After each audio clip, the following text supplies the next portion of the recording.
2 வருஷம் கழிச்சு இந்த வருஷமாச்சும் பார்த்தீங்கன்னா, கரும்பு சாப்பிட்லான்னு நெனச்சா, இந்த பார்த்தீங்கன்னா, அலையா விருந்தாளியே இந்த பல்லு வலி மட்டும் 3 வருஷமா கரெக்ட்டா பொங்கல் சமயத்துல எனக்கு வந்துருதுங்க.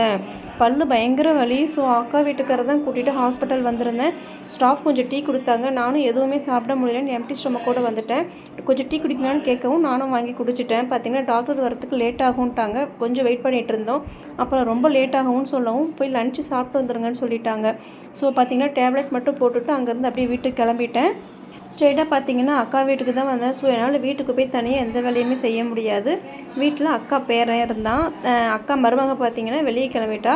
ஸோ அதனால் தம்பியை நாங்கள் 2 பேரும் தான் பார்த்துக்கிட்டோம். பயங்கர வாளுங்க. எனக்கும் பல்லு வலி இருக்கிறதுனால என்னால் அதிகமாக தம்பி கூட டைம் ஸ்பெண்ட் பண்ண முடியல. அக்கா தான் ஃபுல்லாக பார்த்துக்கிட்டாங்க. பயங்கர சேட்டை. கேமராவை பார்த்து என்னென்ன ஆக்ஷன் பண்ணிக்கிட்டு இருந்தான். பார்த்தீங்கன்னா, டாக்டரும் பார்த்தீங்கன்னா ஃபோன் பண்ணிட்டாங்க. வந்தாச்சுங்க, வந்து பார்த்துட்டு போயிருங்க அப்படின்ட்டு. நானும் மாமாவும் மறுபடியும் ஹாஸ்பிட்டலுக்கு கிளம்பிட்டோங்க. ஓகேங்க. என்னோடய சேனல் பிடிச்சிருந்துச்சி அப்படின்னா கண்டிப்பாக சப்ஸ்கிரைப் பண்ணிக்கோங்க. ஷேர் பண்ணுங்கள், லைக் பண்ணுங்கள், கமெண்ட் பண்ணுங்கள்.